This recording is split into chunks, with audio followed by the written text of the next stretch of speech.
నమస్కారం ఫ్రెండ్స్. ఇవాళ నేను మీ అందరికీ అసలు హైదరాబాదులో ఇప్పుడు జరుగుతున్న ప్రక్షాళన,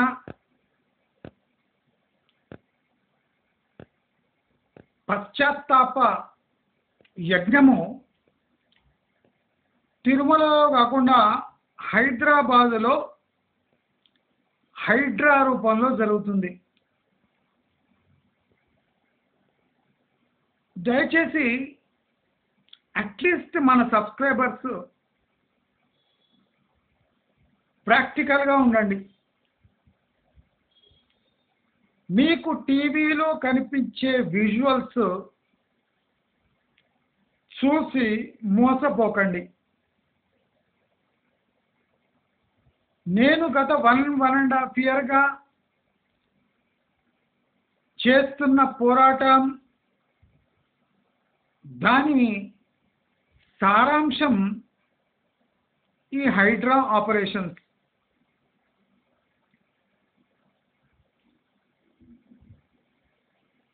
ఒక పార్టీ, టిఆర్ఎస్ పార్టీ, ఇప్పుడు బీఆర్ఎస్, అది బీఆర్ఎస్ కాదు, ఇంకా టిఆర్ఎస్.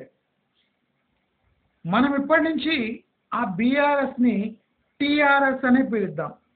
అంటే దాని స్థాయిని తగ్గిద్దాం. దానికి మీ కోఆపరేషన్ కావాలి. ఇప్పటి నుంచి అది బీఆర్ఎస్ పార్టీ కాదు, ఓన్లీ టిఆర్ఎస్ పార్టీ. ఒక పార్టీ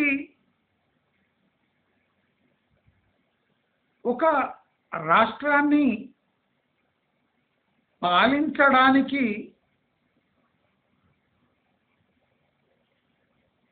ఒక గవర్నమెంట్నే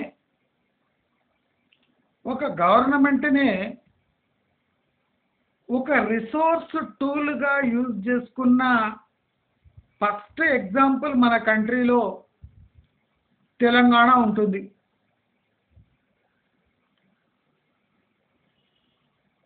ఈ తెలంగాణ రాష్ట్రాన్ని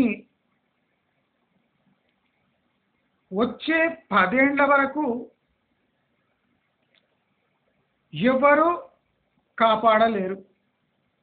ఇలాంటి గవర్నమెంట్ వచ్చినా, ఇఫ్ బీజేపీ వచ్చినా, they cannot protect this state of Telangana. చాలా మంది ఒక క్వశ్చన్ వేస్తుండొచ్చు, ఏమండి తెలంగాణ ప్రతి ఒక్క పారామీటర్ మీద దేశంలో ఫస్ట్, సెకండ్, థర్డ్ ఇలాంటి ప్లేసెస్లో ఉంటుంది కదా, మరి మీరు ఈ తెలంగాణ 10 years వరకు ఎలాంటి డెవలప్మెంట్కి నోచుకోదు అని బల్లగుద్ది ఎలా చెప్తున్నారు? మీ స్టేట్మెంట్ తప్పు కదా అని అనుకోవచ్చు. ఇప్పుడు నేను తెలంగాణని ఎలా దోచుకున్నారు అని చెప్పడానికి స్టార్ట్ చేసిన అంటే, రాయడానికి ఒక 500 పేజీల బుక్ సరిపోదు.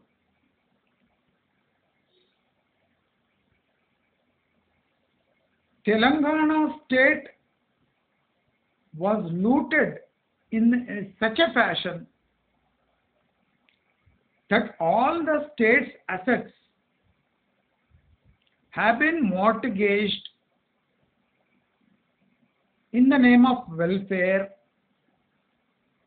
to win elections. ఇప్పుడు కేసీఆర్కి ఏ అవార్డు ఇవ్వాలంటే,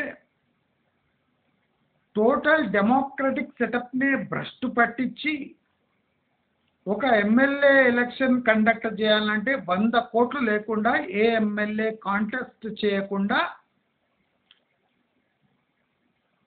మనీ బేస్డ్ ఎలక్షన్ మాడ్యూల్ని డిజైన్ చేసింది ఆ ఖ్యాతి కేసీఆర్కే పోతుంది. కేసీఆర్ సిస్టమేటిక్గా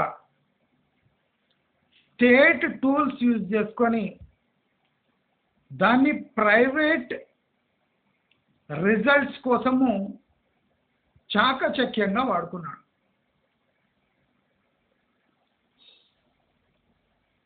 మీరు నమ్ముతారో లేదో, total state machinery Hyderabad assets were used to generate revenue for Rythu Bandhu only. అంటే రైతు బంధు అనే ఒక ఓట్ రిగ్గింగ్ టూల్ని దాన్ని వెల్ ఆయిల్డ్గా ఉంచి దాన్ని ఇష్టం వచ్చినట్టు వాడడానికి ఈ హైదరాబాద్ అసెట్స్ ప్లస్ గవర్నమెంట్ అంటే టీఎస్ గవర్నమెంట్ యొక్క మెషినరీనే వాడబడింది. నేను తెలంగాణకు 10 years వరకు దిక్కుండదు, తెలంగాణకు 10 years వరకు భవిష్యత్తు లేదు. కానీ మీరు తెలంగాణలో ఎస్పెషల్లీ హైదరాబాదులో జనాలను చూస్తే మీరు ఆశ్చర్యపోతారు. ఈ పతనం యొక్క ఒక్క చుక్క హింట్ ఇక్కడ జనాల్లో కనిపించదు. That is the beauty of the manipulation that was in practice during TRS regime.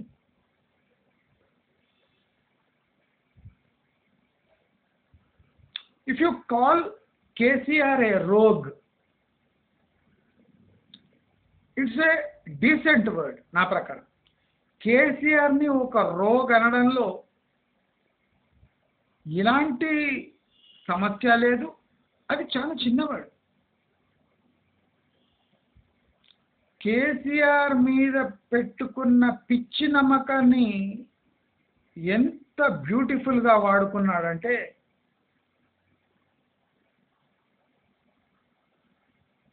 మనము ఈ స్టేట్ ఆఫ్ తెలంగాణను ఒక రెవెన్యూ జనరేటింగ్ మోడల్గా మార్చేసి, అంటే స్టేట్ యొక్క అసెట్స్ని తాకట్టు పెట్టి దాన్ని మోస్ట్ ఇన్ఎఫిషియంట్ ఫ్యాషన్లో రన్ చేసి ఆ అసెట్స్ అమ్మేలా చేసి ఏ పశ్చాత్తాపం లేకుండా ఓట్లు కొనే ప్రాసెస్ని కేసీఆర్ కన్నా అంటే ఎవరు ఆయనని మించిపోరు. నేను ఈ TRS party is a family party. ఇక్కడ మన స్టేట్ ఈ ఫ్యామిలీనే పోషించాలి, అలా డిజైన్ చేసింది స్టేట్ని. ఎంత డేంజరస్ చూడండి. స్టేట్ని ఎలా డిజైన్ చేశారంటే వాళ్ళ టోటల్ ఫ్యామిలీని మనం నెత్తిన పెట్టుకొని చూసుకోవాలి.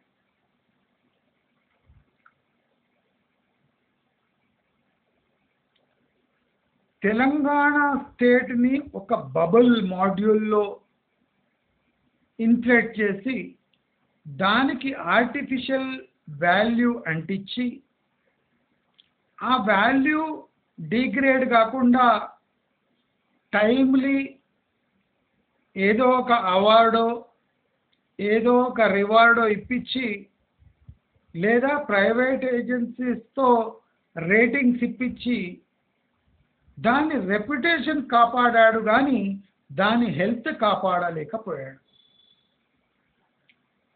కేసీఆర్ దగ్గర చేతులు ఎత్తేసే సమయం ఎప్పుడు వచ్చిందంటే, he has claimed that Telangana is a rich state, but he could not prove its health. See, ఎంత పవర్ఫుల్ పర్సన్ కైనా కొన్ని హ్యాండిక్యాప్స్ ఉంటాయి ఆర్ స్కిల్ సెట్స్ ఉండవు. or he is an inefficient person in a particular trade. KCR has built a brand value of Hyderabad to make it marryable. ఒక పెండ్లి కొడుకుని ఎలా ముస్తాబు చేశాడంటే ఎలాంటి పెండ్లి కూతురైనా వీడిని చేసుకోవడానికి సై అనాలి. అయితే మన తెలంగాణ ఇంత రిచ్గా కనిపించిన, చూడండి గమనించండి నేను చెప్పేది, రిచ్గా కనిపించిన మరి ప్రజల జీవన శైలిలో పాజిటివ్ మార్పు ఎందుకు కనిపిస్తలేదు? గమనించండి, పాజిటివ్ మార్పు. గత 9 ఏళ్లుగా ఎవరికి లబ్ధి చేకూరలేదో వాళ్లకు లబ్ధి చేకూరినట్టు ఆ గ్రౌండ్ లెవెల్లో ఫీలింగ్ తెప్పించే దాంట్లో కేసీఆర్ సక్సెస్ఫుల్ అయ్యారు. బహుశా దేశంలో మొదటిసారి ఒక ముఖ్యమంత్రి కబ్జాలను ప్రోత్సహించి దానిపై కమిషన్ నొక్కి సగం కబ్జా చేసిన అసెట్స్ని తాను వాడుకున్నాడు. ఇంత ఘోరమైన అంటే అత్యాచారం ఏ రాష్ట్రంపై ఏ ముఖ్యమంత్రి చేస్తుంటాడు?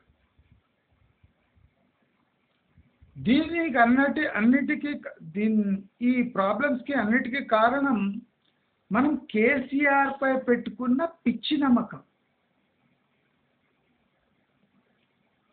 ఆయన దీన్ని ఎట్లా పిండుకున్నాడంటే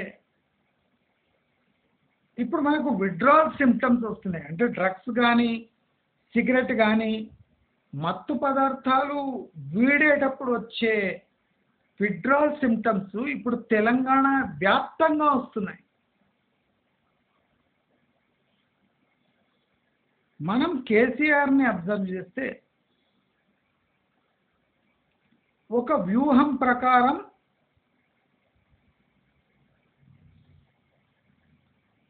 టోటల్ తెలంగాణలో 9 ఏళ్లలో ప్రభుత్వం ప్రవేశపెట్టిన భూదందా జరిగింది తప్ప తెలంగాణలో ఎలాంటి డెవలప్మెంట్ లేదు. అంటే రోడ్లు కాలేదా, ఫ్లైఓవర్లు కాలేదా? ప్రతి ఒక్క డెవలప్మెంట్ కమిషన్ కోసమే. ప్రతి ఒక్క రోడ్డు కమిషన్ కోసమే. ప్రతి ఒక్క మెట్రో పిల్లర్ కమిషన్ కోసమే. ప్రతి ఒక్క కాల్వ కమిషన్ కోసమే. ప్రతి ఒక్క పైప్ లైన్ కమిషన్ కోసమే. ప్రతి ఒక్క నీటి ప్రాజెక్టు కమిషన్ కోసమే.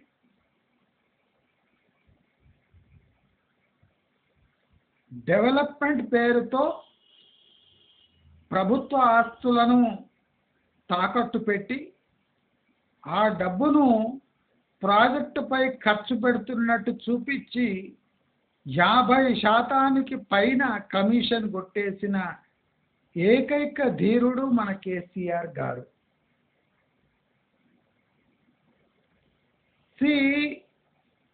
అయ్యకు ఈ మాత్రం పైశాచికత్వం ఉన్నాక బిడ్డలకు ఎంత ఉంటుంది?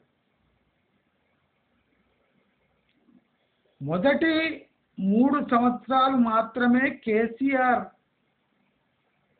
తన మార్కు రాజకీయము పాలన చూపించాడు. మిగతా 6 ఏళ్ళు ఆయన బిడ్డలు పిక్కు తిన్నారు మన రాష్ట్రాన్ని. అసలు ఈ హైడ్రా ఆపరేషన్స్ ఎందుకు చేపడుతున్నారు? రేవంత్ రెడ్డికి వ్యతిరేక పవనాలు వీస్తున్న రేవంత్ రెడ్డి ఈ హైడ్రా ఆపరేషన్స్ ఎందుకు చేపడుతున్నారు? ఇప్పటి వరకు మీరు హైడ్రా ఆపరేషన్స్ చూసింది ఓన్లీ 5%. 95% బ్యాలెన్స్ ఉంది. మీరు కేసీఆర్ హయాంలో ఎప్పుడు చూస్తుండొచ్చు, ప్రతి 6 నెలలకు 9 నెలలకు ఒకసారి ఎల్ఆర్ఎస్ స్కీమ్ అని గట్టిగా అనౌన్స్ చేపిస్తుండే. అంటే ల్యాండ్ ఎక్కడుంది అని దానికి ఏ బాదరబందీ లేకుండా ప్రభుత్వానికి ఇంత చాలాను కడితే ఆ భూమి మీదే దాని మీద మీరు ఎంతన్నా కన్స్ట్రక్షన్ చేసుకొని అది లీగల్గా రిజిస్ట్రేషన్ చేసుకోండి అని ఒక గవర్నమెంట్ మాఫియాగా మారి ప్రభుత్వ భూములను కబ్జా ఎలా చేసుకోవాలి, దానికి మా స్టాంపు ఎలా గుర్తిస్తాము అని పబ్లిక్ అనౌన్స్మెంట్ చేసిన ఏకైక గవర్నమెంట్ తెలంగాణ గవర్నమెంట్. ఇప్పుడు మీరు చూస్తున్న కట్టడాలన్నీ LRS sanctioned projects or buildings. ఒక లేఅవుట్ని రెగ్యులరైజ్ చేస్తామని ఒక స్కీమ్ తీసుకొని వచ్చి దాన్ని ఒక కబ్జా కోరులకు అనువైన స్కీమ్గా మార్చి దానిపై గవర్నమెంట్ సీల్ వేసే దుస్సాహసము ఉట్టి కేసీఆర్ లాంటి దుర్మార్గుడే చేయగలరు. ఫస్ట్ నేను చెప్పినట్టు మన రాష్ట్రాన్ని ధనిక రాష్ట్రం అని ఒక చెప్పి సెంట్రల్ గవర్నమెంట్ స్కీమ్ రానియకుండా హౌసింగ్ సెక్టర్ని తన కబంధ హస్తాల్లో పెట్టుకొని వేలాది డబుల్ బెడ్రూమ్లు కట్టి ఒక్క డబుల్ బెడ్రూమ్ కూడా అలొకేట్ చేయకుండా ప్రజలను ఆశ మభ్యపెట్టి తన 9 ఏళ్ల పాలన సునాయాసంగా తీసుకున్నాడు. మనమంతా ఇప్పుడు స్క్రీన్ మీద చూసే హైడ్రా ఆపరేషన్స్ అంతా each and everything was approved by BRS regime by taking commissions and bribes. ఇప్పుడు కబ్జాకు గురైన 60% ప్రాపర్టీస్ కేటీఆర్ బినామీలదే. అంటే నా ఎస్టిమేషన్ ప్రకారం న్యూ డెవలప్మెంట్స్లో 40% to 60% వాటా కేటీఆర్ బెనామీలదే ఉంది.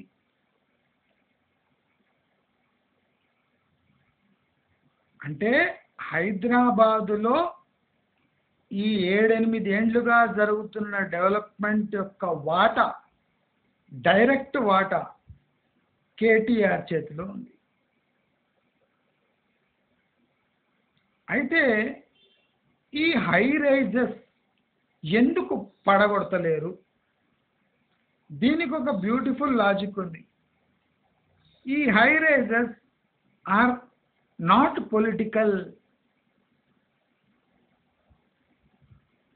ఎప్పుడు చిన్న చిన్న వాళ్ళవి పడగొడతామో అక్కడ ఎక్కువ సౌండ్ అవుతుంది.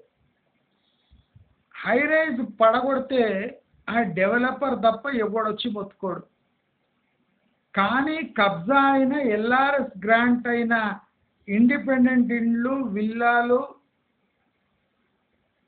చిన్న చిన్న కబ్జాకు గురైన బిల్డింగ్లు ఇవన్నీ కూల్స్తుంటే పబ్లిక్లో ఒక చోట సంతోషము, ఇంకో చోట ప్రభుత్వంపై కోపము. ఆ ప్రభుత్వంపై కోపము పెరిగి పెరిగి బీఆర్ఎస్ వైపు మళ్ళీ ఆస్కారం చాలా ఉంది.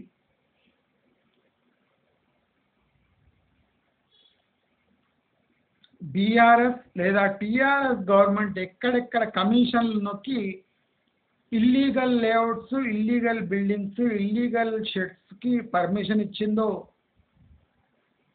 వాటిని టార్గెట్ చేసుకొని కూల్చటం వల్ల లోకల్ లీడర్స్పై ఫెయిత్ పోయి వాళ్ళపై కోపం పెరిగి బీఆర్ఎస్ కోలుకోలేని దెబ్బ పట్టణ ప్రాంతాల్లో తీసుకోవాలనే ఈ హైడ్రా ఆపరేషన్ స్టార్ట్ చేశారు. మీరు గమనించవలసిన ఒక ముఖ్యమైన పాయింట్, ఈ 9 ఏళ్లుగా ఇక్కడ 2 టైప్స్ ఆఫ్ ఎకానమీస్ నడిచినాయి. ఒకటి practical buying, selling and registered properties యొక్క ఎకానమీ, ఇంకోవైపు కబ్జా చేసుకొని ఎల్ఆర్ఎస్ తీసుకొని, అంటే గవర్నమెంట్ రూల్స్కి ధీటుగా ఒక ఇల్లీగల్ కింగ్డమ్నే డెవలప్ చేశాడు కేసీఆర్ అండ్ కో. ఎవరైనా 500 గజాలలో 5 అంతస్తుల బిల్డింగ్ కడితే పక్కకే కబ్జా చేసి 500 గజాలలో 5 అంతస్తుల బిల్డింగ్ కట్టి సేమ్, అంటే నియర్లీ సేమ్ రేటుకి అమ్మేశాడు. అంటే building land free, building cost పై ఆయనకు వచ్చే లాభం ఎంత ఉంటుంది, అది మొత్తం ఎల్ఆర్ఎస్గా మార్చేసి. అయితే దీంట్లో ఒక కొసమెరుపు ఉంది. ఈ ఎల్ఆర్ఎస్ స్కీమ్లో డబ్బులు గవర్నమెంట్ కడుతుంటే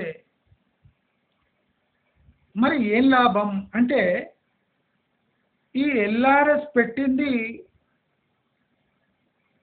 ఈ రైతు బంధుని స్పాన్సర్ చేయడానికి,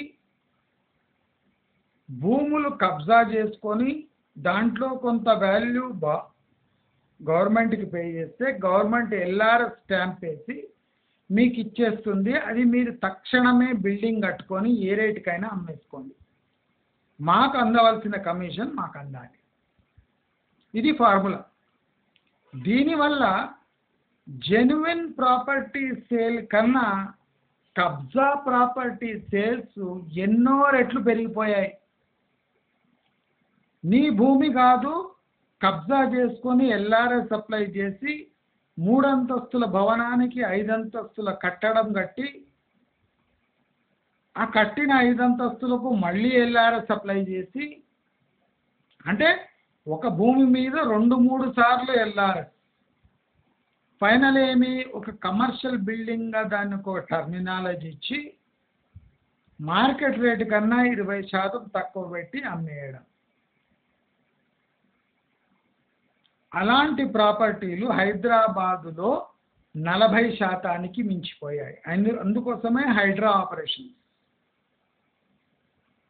మీరు స్క్రీన్ మీద వినిపిస్తున్న ఆర్తనాదాలను వినకండి. ఇవి కబ్జా కోరుల ఘీంకారాలు, ఆర్తనాదాలు ఏమాత్రం కాదు. వీళ్లకు సానుభూతి ఏమాత్రం ఇచ్చే అవసరం లేదు. న్యాయబద్ధంగా పెరిగే మనిషికి లేని సౌలభ్యాలు టీఆర్ఎస్ హయాంలో ఒక కబ్జా కోర్లకు లభించాయంటే ఒక గవర్నమెంట్ యొక్క పనితీరు మనం ఇట్లే గెస్ చేయొచ్చు.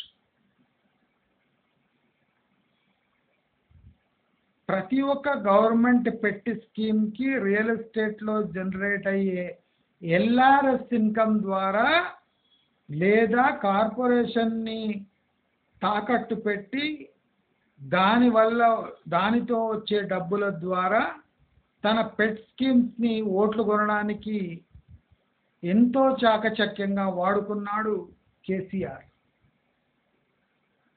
మరి హైడ్రా ఆపరేషన్స్ కాకపోతే ఆయన చేసిన ఇల్లీగల్ అప్రూవల్స్కి ఇక శాశ్వతంగా ఓకే స్టాంప్ లభిస్తుంది. అదే హైడ్రా ఆపరేషన్స్ చేస్తే ఇక డౌట్ ఉన్న బిల్డింగ్లు కూడా ఈజీగా ఖాళీ అయ్యే ఛాన్స్ ఉంది కనుక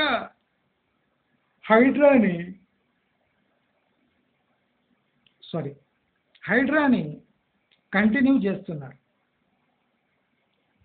మీరు హై రైజెస్ పడేస్తలేరు అనే కంప్లైంట్ రైట్, కానీ high rises is not a political scoring tool. ఈ మూసీ నది ప్రక్షాళన వల్ల ఎంఐఎంపై ప్రెషర్ పడుతుంది. ఈ హైడ్రా కూల్చివేతల వల్ల బీఆర్ఎస్ లేదా టీఆర్ఎస్ పై ప్రెషర్ పడుతుంది. ఈ రీజనల్ రింగ్ రోడ్ని కాంప్లికేటెడ్ చేస్తే బీజేపీపై ప్రెషర్ పడుతుంది. ఈ 111 జియోని అలాగే ఉంచి కూల్చుడు స్టార్ట్ చేస్తే బీజేపీపై ప్రెషర్ పడుతుంది. ఇప్పుడు కాంగ్రెస్ రేవంత్ రెడ్డి సర్కార్ వ్యూహం ఏమంటే అందరినీ ప్రెషర్లో పెట్టి ప్రెషర్కి బలైపోయినోడిని పక్కన నెట్టి, అంటే బలవంతంగా దీంట్లో దారులు చేస్తూ ముందుకు వెళ్ళటమే వీళ్ళ వ్యూహం. మనం ఈజీగా అండర్స్టాండ్ చేసుకోవచ్చు, పొలిటికలీ సూయిసైడల్ అనిపిస్తుంది, కానీ లాంగ్ టర్మ్లో దీని ప్రభావము బీఆర్ఎస్ పై లేదా టీఆర్ఎస్ పై నమ్మకం లేకుండా చేస్తుంది ప్రజలను. ఎందుకంటే పోయిన సర్కారు 9 ఏళ్లుగా డబ్బులు మింగి ప్రభుత్వ భూములను కబ్జా చేసుకునేటట్టు ప్రోత్సహించి దానిపై కమిషన్లు దండి దానిపై ఫీజులు కట్టించుకొని బిల్డింగ్లు కట్టి దానికి అంటే ప్రామాణికత లేని అప్రూవల్ ఇచ్చి ఇప్పుడు కూలుస్తుంటే కిమ్మనకుండా టీఆర్ఎస్ లీడర్లు మొసలి కన్నీళ్లు కారుస్తున్నారని ఒక నెగటివ్ ఇమేజ్ బిల్డ్ చేయగలిగితే దీనికన్నా అంటే ప్రామాణికత కలిగిన బ్రహ్మాస్త్రము లేదు.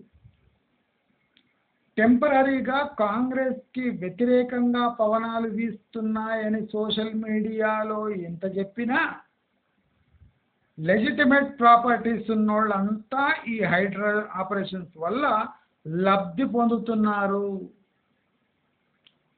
తమ జెన్యున్ ప్రాపర్టీస్కి ఇల్లీగల్ ప్రాపర్టీస్ ఇన్నాళ్ళు ఒక సవాలుగా మారి జెన్యున్ ప్రాపర్టీ యొక్క కాస్ట్లో 40% కాస్ట్కే ఆ ఇల్లీగల్ ప్రాపర్టీస్ జెన్యున్ ప్రాపర్టీస్ పైన పక్కకు వెలిసి దానికన్నా కమర్షియల్ వాల్యూ ఎక్కువ ఎక్స్ట్రాక్ట్ చేసి, అంటే ఒక ఇల్లెజిటిమేట్ ఒక ఇండస్ట్రీని ప్యారలల్గా గత 9 ఏళ్ళు నడిపించిన ఖ్యాతి ఈ కేసీఆర్కే దక్కుతుంది. దయచేసి మీరు హైడ్రా ఆపరేషన్స్ చూసి ఫీల్ కాకండి. ఈ ఏడ్చేవాడు ప్రతివాడు కబ్జా కోరే, ఈ ఏడ్చేవాడు ప్రతివాడు ఎల్ఆర్ఎస్ కోరే, ఈ ఏడ్చేవాడు ప్రతివాడు టీఆర్ఎస్కి బెనామీనే, ఈ ఏడ్చేవాడు ప్రతివాడు డెవలప్మెంట్కి వ్యతిరేకే. సో ఇవన్నీ కూడగలిసి మనను మభ్యపెట్టడానికి ఈ సోషల్ మీడియాలో అమ్ముడు పోయిన ఛానల్స్ వాళ్ళకి ఏ పని లేదు. హైడ్రా ఆపరేషన్స్ దగ్గర ఒక మైకు ఒక రిపోర్టర్ని పెట్టి రాత్రి వరకు టైంపాస్ చేస్తున్న కోకొల్ల ఛానల్స్ ఉన్నాయి. కనుక మనమందరము ఈ వ్యూహాన్ని ఈజీగా ఛేదించి ఈ పిచ్చి మొరుగుతున్న ఈ టీఆర్ఎస్ అంటే కుక్క మీడియాను ఫాలో అయి ఏదో అన్యాయం జరిగిపోతుంది హైదరాబాదులో అని మనం బాధపడే అవసరం లేదు. ఈ టోటల్ హైడ్రా ఆపరేషన్ వల్ల వేలాది ఎకరాల ప్రభుత్వ భూమి ఓపెన్ అయి అమ్యూనిటీస్ కోసం లేదా హైదరాబాద్ ఫ్యూచర్ సస్టైనబుల్ డెవలప్మెంట్ కోసము ఈ ఖాళీ అయిన స్థలాలు ఎంతో ఉపయోగపడతాయి. అంటే ఈ ఆపరేషన్స్ వల్ల టీఆర్ఎస్ సంపాదించిన ఆస్తులు ఎన్నో ఇల్లీగల్ బిల్డింగ్లలో ఇన్వెస్ట్ అయి ఉన్నాయి. సో ఇప్పుడు ఇల్లీగల్ ఇన్వెస్ట్మెంట్ ఉన్న బిల్డింగ్లను కూలగొడితే అదొక హెచ్చరికగా పోయి ప్రభుత్వం స్పాన్సర్ చేసిన ఇల్లీగల్ బిల్డింగ్స్ను కూడా ఈ ప్రభుత్వం కూలగొడుతుంది అంటే ఏమనలేక ఆకాశం వైపు చూసే పరిస్థితి ఈ టీఆర్ఎస్కి ఎదురవుతుంది. అందుకోసము వాళ్లకు చేతగాక ప్రజలను మభ్యపెట్టి రెచ్చగొట్టి ఈ హైడ్రా ఆపరేషన్ వైపు దూసుకుపోతే ఆ చెడ్డ పేరు రావద్దు అని ఈ హైడ్రా ఆపేస్తారో లేదా మనం కంటిన్యూస్ చేద్దాం ఈ హైడ్రా ప్రాజెక్ట్ని అంటే ఓట్లు ఎక్కడ కోల్పోతారో అని భయపడి మళ్ళీ హైడ్రా ఆపరేషన్స్ ఆపేస్తారేమో అని ఒక చిన్న ఆశతో ఇంత పెద్ద గందరగోళం జరుగుతున్నట్టు సోషల్ మీడియాలో బాగా ప్రచారం జరుగుతుంది. దయచేసి అందరూ గమనించండి, రాబోయే 10 ఏళ్ల వరకు హైదరాబాదులో ముందున్నట్టు కొనుగోళ్లు జరగవు, అమ్మకాలు జరగవు, డెవలప్మెంటు జరగదు. అరాకొరా ప్రైవేట్ కంపెనీలు సాఫ్ట్వేర్ వాళ్ళు ఇక్కడ కాలు మోపినా ప్రాక్టికల్ హెచ్ఆర్ డెవలప్మెంట్ హ్యూమన్ అంటే ఎఫిషియన్సీ కానీ డెవలప్మెంట్ కానీ ఎడ్యుకేషన్ కానీ లాస్ట్ 9 ఇయర్స్లో ఎంత డోలాయమానంగా డొల్లతనంగా జరిగిందో ఇప్పుడు అలా ముమ్మాటికి జరగదు. ఇప్పుడు ఏ పార్టీ వచ్చినా బిక్కుబిక్కుమంటూ మళ్ళీ ఈ రియల్ ఎస్టేట్ సెక్టర్ని గాడిలో పెట్టే పని చేయవలసిందే. కానీ యథేచ్ఛగా 9 ఏళ్ళు దోచిపెట్టినట్టు దోచిపెట్టడానికి ప్రయత్నం చేసిన భూస్థాపితం కాక తప్పదు తప్పదు తప్పదు అని హెచ్చరిస్తూ మీరందరూ నిజాన్ని తెలుసుకొని తమ జీవితాలని చక్కదిద్దుకుంటారని పునర్నిర్మించుకుంటారని మంచి దారిలో వెళ్ళే ప్రయత్నం చేస్తారని కోరుకుంటూ నమస్కారం.